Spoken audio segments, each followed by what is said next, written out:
This reading by Paul W. Campbell. Warriors of Old Japan and Other Tales by Ye Theodora Ozaki. Chapter 4. The Story of Benkei. Sequel to the story of Yoshitsune. Those who have read the story of the great warrior Yoshitsune will certainly remember that his retainer Benkei was a gigantic bonze, as remarkable for his physical strength as he was for his original character. In the story of Yoshitsune, very little was said about Benkei. You may therefore like to hear something more about the famous man who is so favourite a hero with Japanese children, and so greatly respected in Japan for his faithfulness to his master.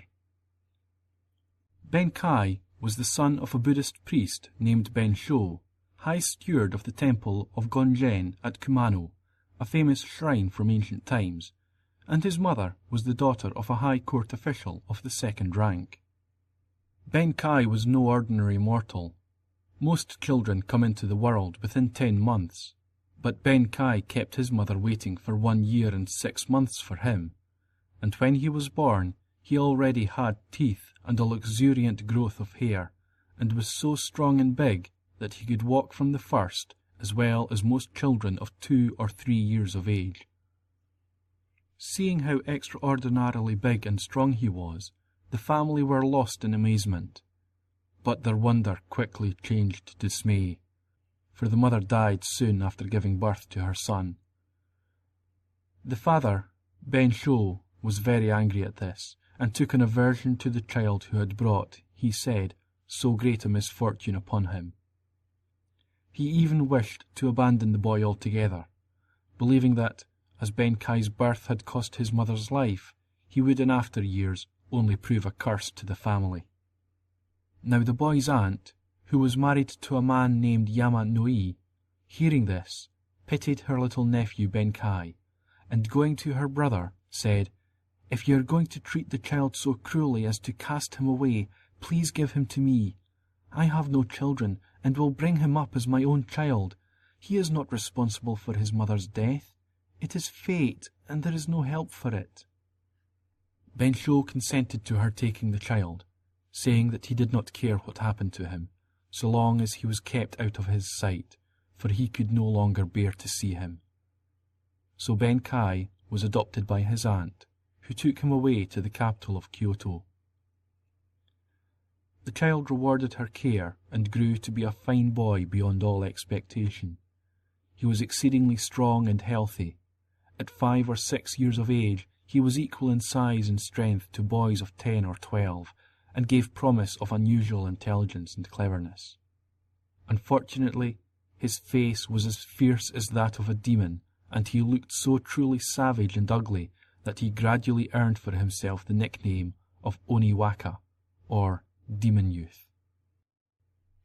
In a few years, his uncle thought that it was time to send the boy to school, and he accordingly sent Benkei to the monastery of Aizan and placed him under the tutorship of the famous priest Quan Kai.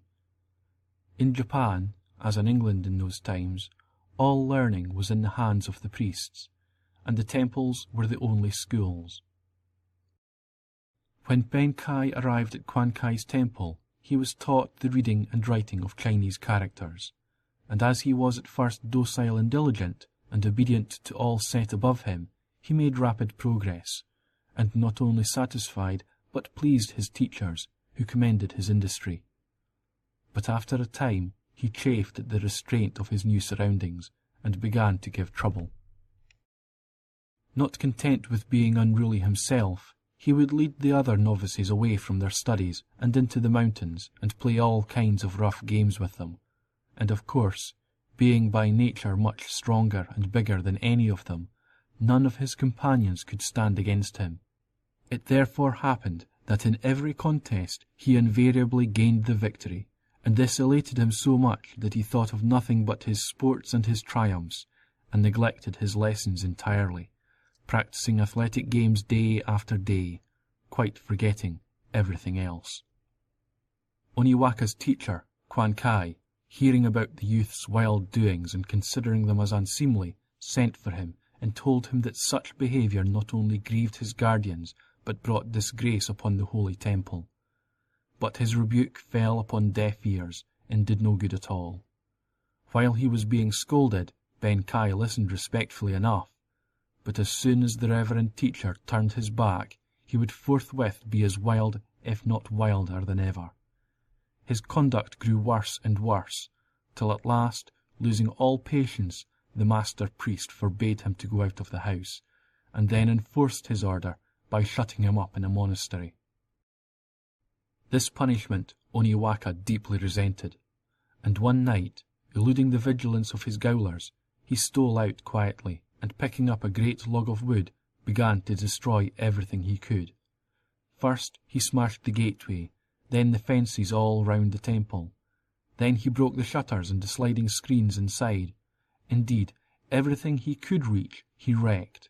The bonzes, roused from their slumbers by the unexpected noise, which sounded as if a troop of robbers were at work, were all so frightened that they could do nothing to stop the whirlwind of destruction. When Oniwaka had done all the mischief he could, he felt that, after this last mad prank, the temple of Aizan was no place for him, so he fled from the spot forever. He was now just 17 years of age, and he called himself Musashi Bo Benkei. Oniwaka showed a sense of humour when he called himself Musashi Bo Benkei. In olden times, there lived in Aizan a man named Musashi, who was turbulent and wild in his youth, and yet became a famous bonze and lived until the ripe age of 61. Oniwaka, having heard about this famous man, made up his mind to be like him, and therefore called himself Musashi Bo, or Musashi the Bonze. The first syllable Ben of Benkei was taken from the first character of his father's name, Bensho, and the second Kai was the last syllable of his teacher's name, Kwankai. The name Benkei was therefore a combination of the names of his father and teacher. Ashamed to return home to his uncle and aunt after his behaviour at the monastery, Benkei made up his mind to travel. This he did much after the fashion of German apprentices at about the same period in Europe. Leaving Kyoto, he came to Osaka. From Osaka, he went to the province of Awa in the island of Shikoku. He then travelled all through that island, and thence wandered back to the mainland, where, in the province of Harima, he came at last to a monastery called Shosa. This monastery was as large as that of Aizan, and Benkei thought that he would like to stay there for a time as a student. With the consent of the abbot, Benkei was enrolled as an acolyte of this temple. Among the numerous novices in the temple, there was one named Kaien, who was nearly as fond of mischief as Benkei himself, and he was known in the neighbourhood for a troublesome fellow, no one young or old being safe from his foolish pranks. One day, soon after Benkei's arrival, Kaien found the newcomer taking a nap. So for fun, he wrote on Benkei's cheek the Chinese character for geta, or clog. When Benkei woke up and went into the courtyard, he noticed that everybody he came near seemed to be laughing at him, though nobody would say why. Thinking that there must be something strange in his appearance, he glanced into a bowl of water and at once discovered the cause of the merriment. Angry at the trick played on him, he seized a thick stick and, rushing into the midst of his fellow novices, shouted, "You rogues! I suppose you thought that you were doing something clever when you scribbled on my face. Now just come here one by one and kneel down and beg my pardon. If you do not, you will soon be sorry for yourselves." Benkei looked so angry and spoke so fiercely that most of the acolytes were frightened. 4 or 5 of the boldest, however, answered him back, saying, "What do you mean, you lazy fellow, by complaining about a trick played upon you while you were asleep in the middle of the day? If we hear any more of your grumbling, we will throw you out of the monastery." In this way, they tried to frighten Benkei, but he did not budge an inch, and his only reply was to lift his stick and knock down the 4 or 5 who had spoken. Seeing this, Kaien, the author of all this trouble, rushed up, saying, "You are a coward to attack fellows half your size. Suppose for a change you fight with me." Then, Looking round for a weapon and seeing a large log of wood on a fire close by, he picked it up and faced the enraged Benkei, adding, "It was I who scribbled on your face. If you are angry, come on and let us fight it out." The two closed at once and fought for some time. Then Benkei grew impatient, and seizing Cayenne by his collar and belt, lifted him off his feet. The other novices, seeing this, cried out in alarm, "Cayenne has been lifted off his feet. He can't fight now. He is helpless." Then they shouted to Cayenne to apologize and save himself. "Pardon, pardon, Benkei, mercy!" screamed the youth, now bitterly repenting his folly. Benkei, however, did not hear Cayenne's cry for mercy, for he was like a madman now. He hardly knew what he did or said, for his blood was fired by the taunts of the young men and by the fight. "You shall die!" screamed Benkei. "Mannerless coward that you are, you shall die, I say, and your carcass shall be eaten by crows." With these words he shook Cayenne as mercilessly as a dog does a rat, and then flung him upon the tiled roof of the chapel, a height of some 14 or 15 feet. Cayenne fell on the roof and rolled down the tiles, and at last, striking a rock in the garden, was killed on the spot. When the foolish and unfortunate lad was flung up on the roof by Benkei, he still held the smoking brand which he had all to no purpose used against his antagonist, and this, falling on the building, flared up and set fire to the temple. Just then a breeze sprang up and fanned the flames into a fierce blaze. Sparks from the roof dropped upon the curving tiers of the 5-storied pagoda and the main gateway and the school and the houses of the bonzes, till the whole of the monastery was in a blaze. Seeing the conflagration, all the inmates were lost in consternation, shouting, "Fire! Fire!" Some of them ran to draw water from the well, while others threw sand on the flames, and in the excitement and general confusion which followed, Benkei, the cause of the calamity, was forgotten. In the midst of the tremendous tumult and disturbance, Benkei laughed quietly to himself. "Ha ha!" he laughed. "Look at the fire and the stir I have made. I have never seen the lazy bonzes know what it is to hurry before. It will do them good for once in a way." Then he slipped away from the temple and made his way back to Kyoto. Benkei, wild and unruly as he was, cannot be judged by the standard of conduct of today. Those times were very different from these days of peace and order. Young men were encouraged to do rough, violent deeds to show their strength and courage, and if they killed their antagonists in the fight, so much the more did this rebound to their credit. It was the custom for a young samurai, on obtaining a sword, to go out into the highways to try the metal of his blade. Woe to those who passed by, their blood must baptize the knight's sword. This training bred a martial spirit in the youth of Japan, and produced brave men of dauntless courage and resolution like Benkei, who became such a hero in later life. Benkei was, however, by this time tired of study and of living the dull life of a bonze, and he now made up his mind to rove about in search of adventures, determining that, should he find a stronger man than himself, he would become that man's vassal, turn from his wild ways, and lead the life of a good samurai, faithful to his lord and a good patriot to his country. But first of all, he must find the man stronger than he to whom he would bow his proud, strong neck. He longed now to find a master worthy of respect, whom he could reverence as his superior. How was this to be done? At last, an idea struck him. He had determined to be a soldier and enter the service of a samurai. He must therefore get a good sword. Violent and impetuous as ever, to this end he now vowed to take 1,000 swords from the citizens of Kyoto. To carry out his wild scheme, he went nightly to the Gojo Bridge, and when men passed along bearing swords in their girdles, he would rush suddenly out, attack them furiously, and snatch away their swords. He never pursued those who ran away, for he deemed them cowards and would not waste his time or strength on such creatures. But those who opposed him he would mow down with a single sweep of his great halberd. In this way he had attacked 999 men, and taken away 999 swords. Each time he had hoped to meet his match in the numerous contests, but not one among the whole number proved a serious foe.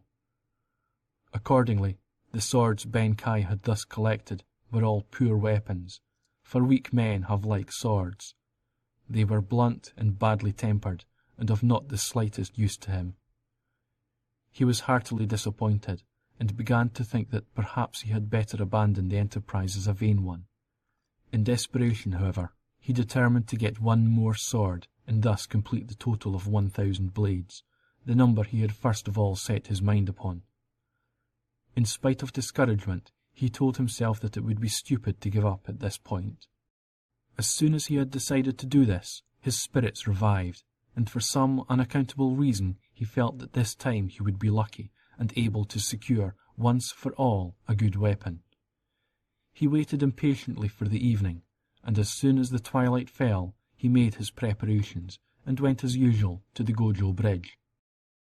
It happened to be the night of the 15th day of August, and the beautiful harvest moon sailed up into the serene heaven above the hills and the tall, dark, velvety pines and cryptomerias, and the sleeping world was bathed in her soft, silvery brilliance. For a long time, Benkei stood leaning against the parapet of the bridge, entranced by the fair scene spread out before him in the moonlight, and apparently quite forgetful for the time being of his purpose. Suddenly, the stillness of the beautiful night was broken by the sound of a flute. Benkei started from his reverie. The music drew nearer and nearer, and then he saw a slight figure approaching from the other end of the bridge. The newcomer wore a kind of white veil and high, black lacquered clogs, and was playing on his flute as he strolled along. Benkei watched the approaching stranger, and saw at once that this was no ordinary passer-by. At first he thought that this must be a woman, for the moonlight revealed a slender grace in walking, and then, on nearer view, a face of extreme youth and aristocratic beauty. He could not find the heart to attack the mysterious and gentle unknown, and decided to let him or her pass unmolested. But while he was wondering who the person, so unlike all the others he had met on the bridge, could be, the supposed lady all of a sudden stepped up to Benkei and kicked the latter's halberd out of his hand. "What are you doing?" shouted Benkei, in a rage when he had recovered from his astonishment, and recovering his halberd, he pulled off what he supposed to be the lady's veil.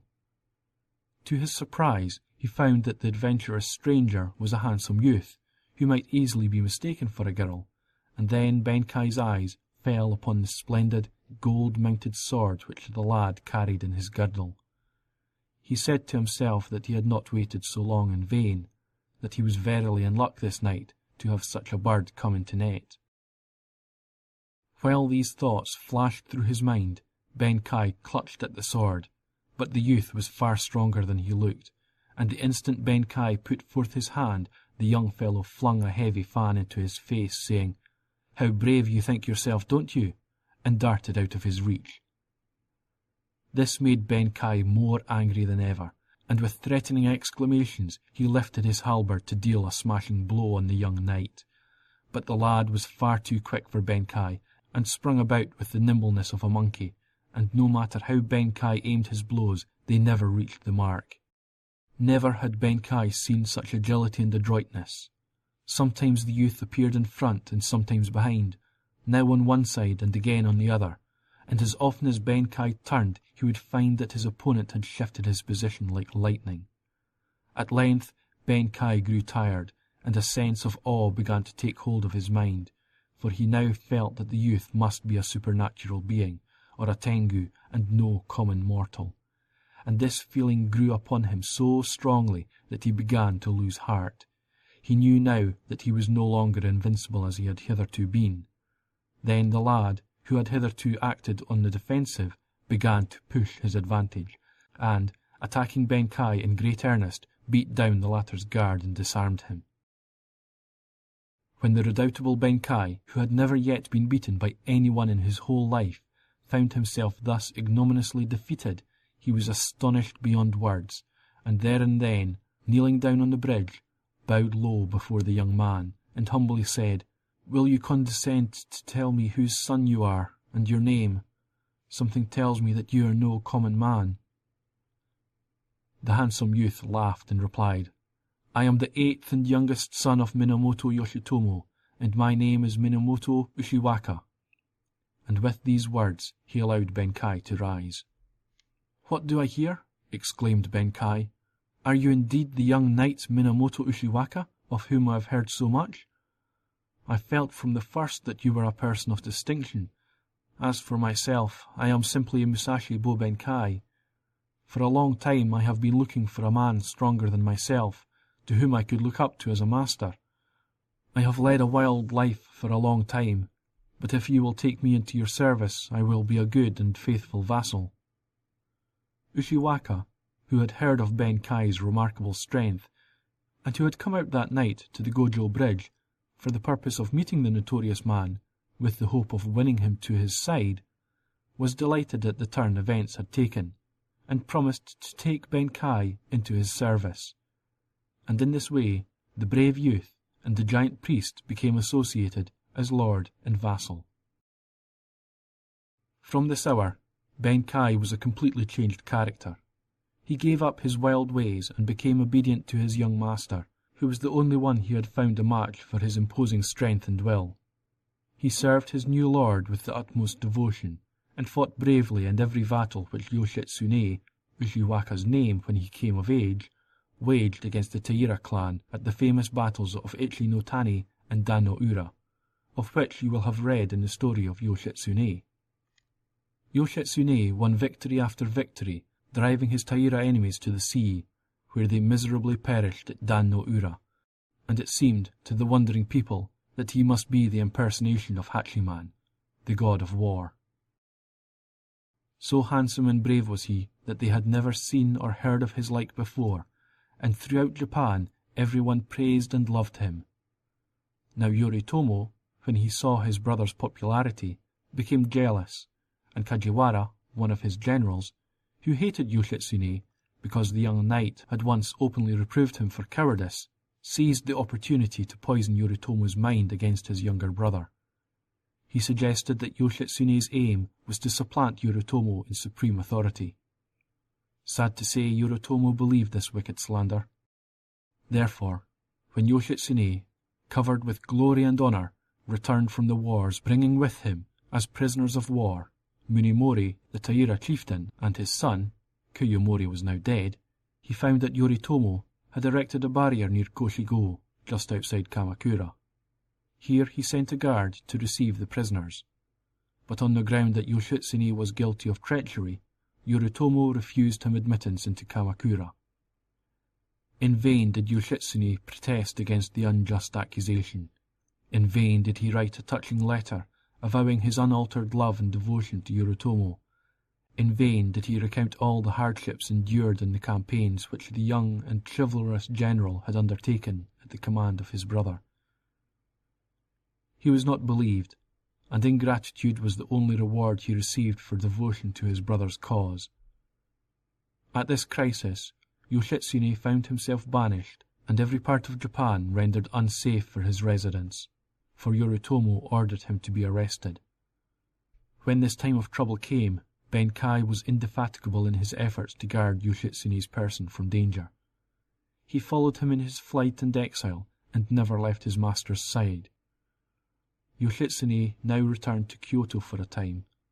Soon after he arrived there, Yoritomo sent a man named Sabo to compass his death. This man, like Benkei, had formerly been a bonze, and he gave out that he had come to visit the temples of the capital. Tosabo knew very well what a shrewd and clever warrior Yoshitsune was, and he doubted his own ability to cope with the task he had undertaken. He therefore decided that he would wait until Yoshitsune was completely off his guard, and then make a sudden attack upon the house where he was staying. He told his followers of his plan, and secretly prepared for the raid. Yoshitsune soon learned of Tosabo's coming, for the people of Kyoto and its neighbourhood, where he had lived as a boy, were devoted to him. The young general, knowing that Tosabo was in Yoritomo's service, regarded him with suspicion. He told Benkei of his fears, and Benkei at once volunteered to go and summon Tosabo to the house and question him. Yoshitsune agreed to the plan, and Benkei immediately set off for Tasabo's house. "Now, Tasabo," said he, "my lord Yoshitsune desires to see you, so you are to come back with me at once." Benkei's manner was so fierce and determined that Tasabo felt alarmed, and he therefore pretended to be ill. But Benkei was not to be balked in that stupid way, and shouting, "If you are not quick, I'll seize you and take you whether you will or not," he grabbed Tasabo by his girdle and lifted him up as if he had been a child, tucked him under one arm, and mounting his horse, carried him off. There were several of Tasabo's retainers present at the interview, but they were all trembling with fear and did not dare to put forth a hand to help their master. Benkei thus conducted Tasabo into the presence of Yoshitsune by force, and both master and vassal began to examine him strictly. But Tasabo was such an audacious rascal that, notwithstanding the fact that he had actually come from Yoritomo, hired as an assassin, he refused to confess anything. With great humility, he feigned surprise at being suspected of entertaining designs against Yoshitsune's life, saying that he was but a poor bonze in Yoritomo's service, and as Yoshitsune was his master's brother, he, Tasabo, regarded him as his lord also. Nothing else but a religious fast and retreat had called him to Kyoto. Now Yoshitsune and Benkei had no actual proof of his guilt, so they allowed Tasabo to go free, first making him sign a document declaring that he was not a hired assassin. In truth, neither of them believed the crafty man, but thought him too despicable an enemy to fear, and made up their minds that, if he and his gang planned a night assault, the party could be easily repulsed and put to flight. Tasabo on his part congratulated himself on his cleverness, returned home, armed his men, and made an attack on Yoshitsune's residence. Yoshitsune that night, thinking that at any rate for some time he was quite safe from attack, made merry with all his men. Drinking amber-coloured wine, they sat up late, and when at last the young general retired to rest, having drunk much, he slept a deep sleep. His beautiful young wife, Shizuka, who accompanied him in all his wanderings, fearing she knew not what, that night alone kept watch beside her lord's couch. She was the first to hear the approach of Tasabo and his soldiers. Vainly she tried to rouse Yoshitsune. She called him, she shook him, but all in vain. He slept on. Shizuka was frantic. She heard the enemy at the gate trying to batter it down. Suddenly the thought struck her, as if by inspiration, that the most thrilling call to arms to a warrior must be the sound of his armour. She rushed to the box in the hall, and heavy as it was for her slender strength, she lifted out the armour. She dragged it quickly into the room. Then, over Yoshitsune's head, she waved it to and fro. Clang, clang, sounded the armour. Clang, clang. Up sprang the warrior, seized the suit of armour, and with Shikusa's help dressed himself for battle. All this took place without a single word. Benkei and the rest of his soldiers soon joined him, and the enemy were put to flight. Tasabo managed to escape and hide himself in the mountains of Kurama near Kyoto, but he was caught and put to death at last. To have been able to thwart and punish the assassins from Kamakura was a source of great satisfaction to Yoshitsune and his men, but when the story reached Yoritomo, he was very wroth, and issued another decree entirely disowning Yoshitsune and declaring him an enemy to the state. Yoshitsune felt that Yoritomo was acting most unjustly towards him, for he knew himself to be entirely blameless of plotting against Yoritomo's supremacy. But as it was useless to contend against his elder brother, who, as shogun, was the military ruler of Japan, he decided to leave Kyoto and escape to some other place. He therefore planned to cross from the province of Setsu to Saikoku in a ship. But when they reached Dan-no-ura, where Yoshitsune had finally conquered and all but exterminated the Taira clan, the fine weather they had hitherto experienced suddenly changed. The sky became overcast with black clouds, rain began to fall in torrents, the wind began to blow, and gradually the waves rose higher and higher, and shipwreck became imminent. As the darkness deepened around them, though they could see nothing, over the water there came weird sounds of the din of battle, the rushing of ships through the sea, the shouting and trampling of men, the whizzing of arrows in the air. All around them as the ship sped on, the tumult of the fight grew louder, till Yoshitsune felt that he was living again through that awful and never-to-be-forgotten battle. Then, from amid the rolling waves, which every moment threatened to engulf the boat, arose pale, ghastly forms whose wan faces were terrible to see. Clad in blood-stained, battle-torn armour and ravaged with gaping wounds, these warrior ghosts raised threatening hands as if to stop the progress of the boat, while moanings of despair and horrible sobs and shrieks burst from the spectre army. Among the foremost figures was one who brandished a huge halberd, and as he approached, he addressed Yoshitsune, saying, "Aha! Revenge! Revenge! Behold in me the ghost of Taira no Tomomori, general of the Taira clan, ruthlessly destroyed by you. Long have I waited here for you, and now I will slay you all, for not until then will the slaughtered Taira rest in their watery graves." Through the tossing, whirling waters, with the wind shrieking round them, and a weird blue phosphoric light making everything visible, the phantom host drew nearer and nearer to the boat. But Yoshitsune did not seem to be in the least alarmed. As dauntless as ever, he stood up in the prow and faced the ghosts of the men whom he had slain in that terrible battle, and flashing forth his keen blade, said, "So you are the spirits of the Taira clan, are you? And you have risen from the ocean bed to haunt us, and to impede our progress, and to inflict evil upon us? Have you forgotten how I drove you before me as dust before the wind when you were alive? It is a pity you have not profited by past experiences. I should have thought that you would have had no wish to see me again."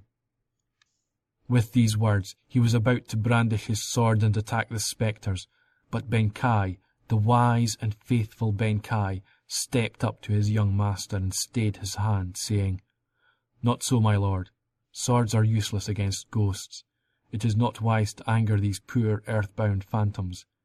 The best way of dealing with them is to pacify them, so that they may find peace and go to their own place." Yoshitsune yielded to Benkei and allowed himself to be put aside.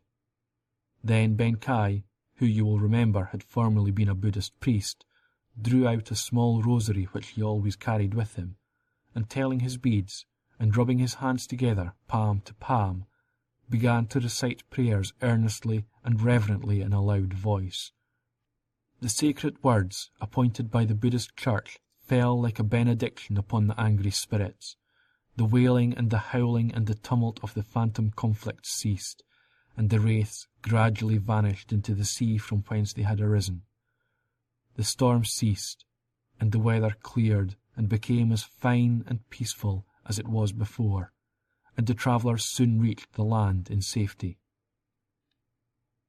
Across the mountains Yoshitsune now fled, and after endless adventures and hairbreadth escapes, he determined to seek the help of his old friend and partisan, the General Hidehira, in the province of Usha. On the way thither, they came to a guardhouse at Ataka in Kaga province.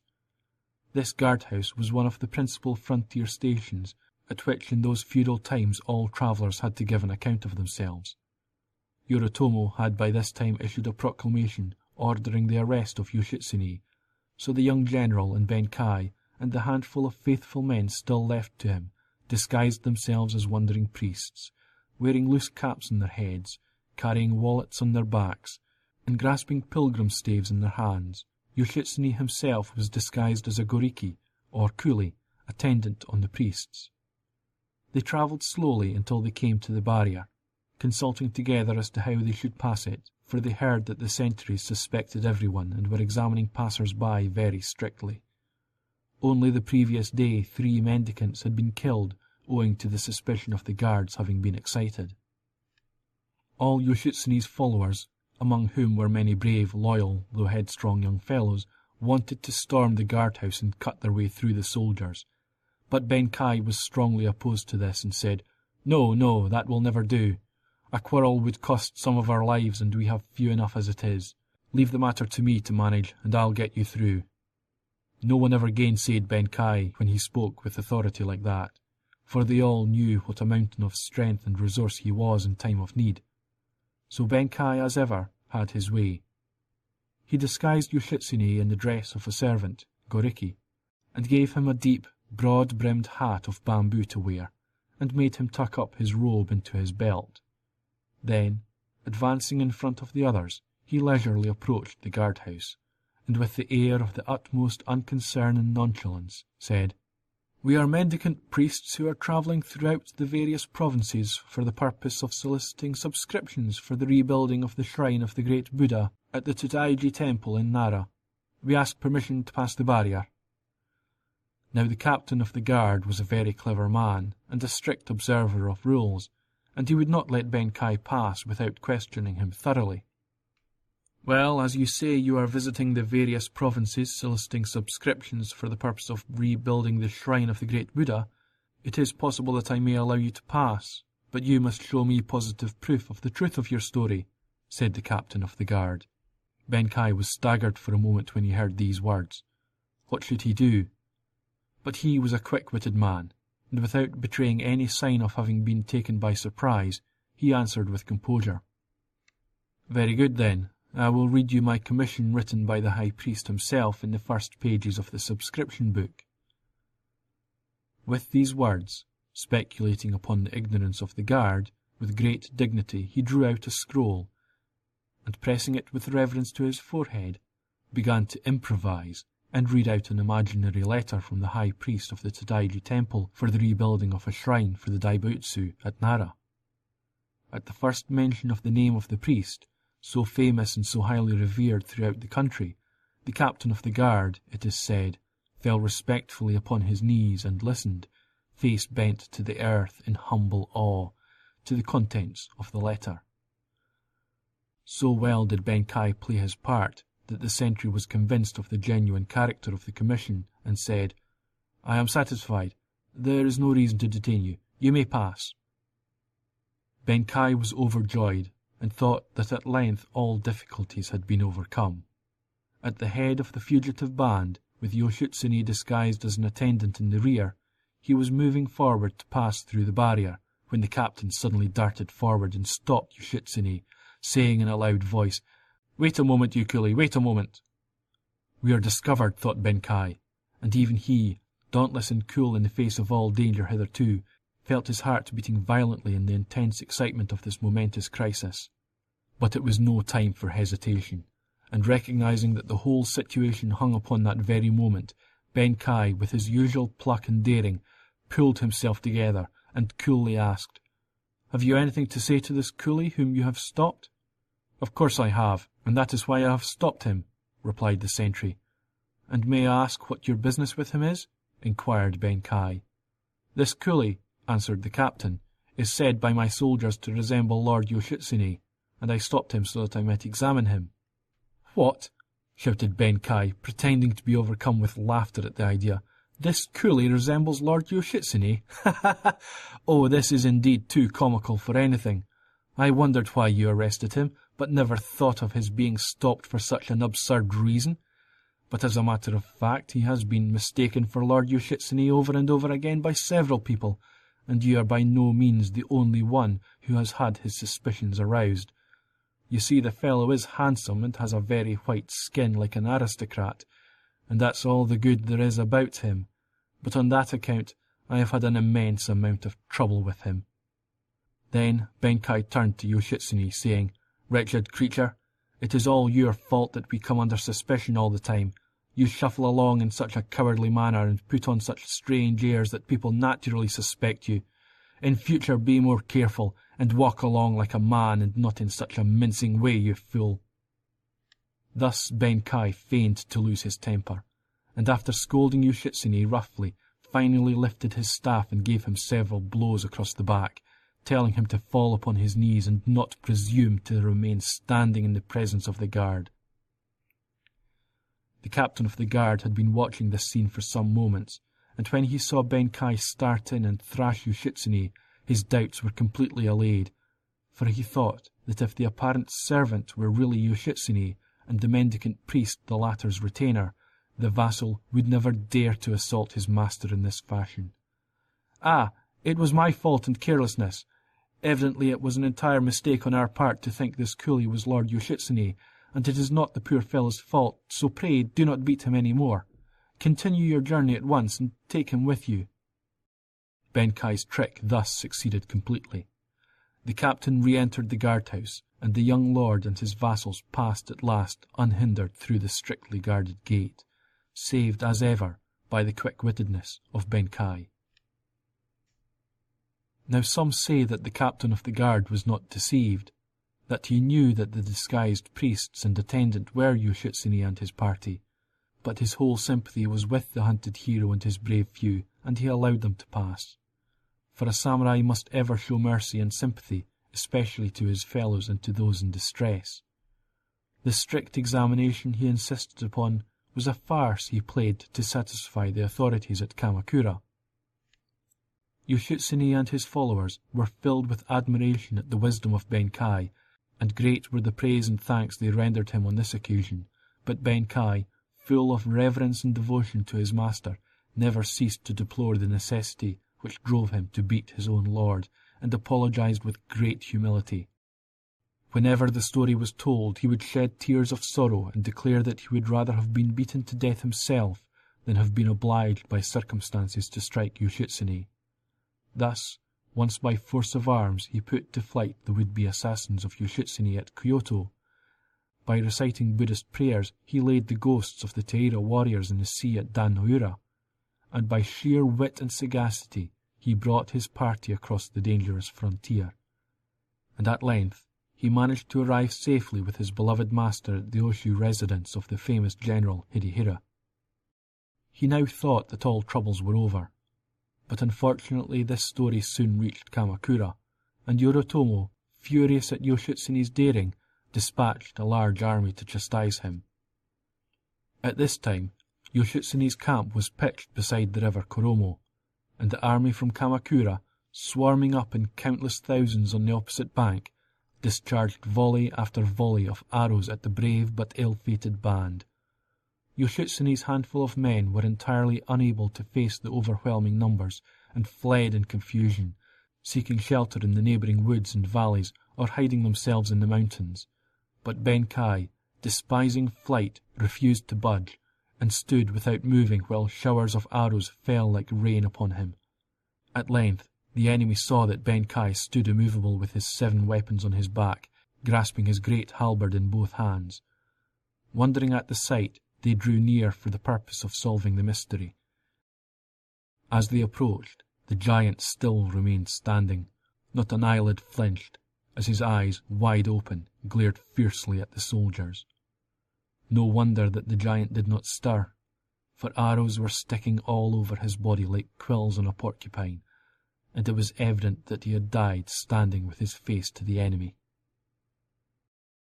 This story is known far and wide throughout Japan, and you can imagine what a brave, sturdy warrior he must have been to have died in this way, fighting to the last. Another story tells how the enemy came up to the wonderful figure of Benkei, and found it to be but a straw dummy, and that by this device Benkei gained time for his beloved lord, with whom he escaped into the north, leaving their enemies far behind. Such is the story of Benkei, and the story does not end here, for tradition relates with much circumstance, as traditions always do, that Benkei's master became the conqueror of northern Asia, known to after ages as the famous Genghis Khan.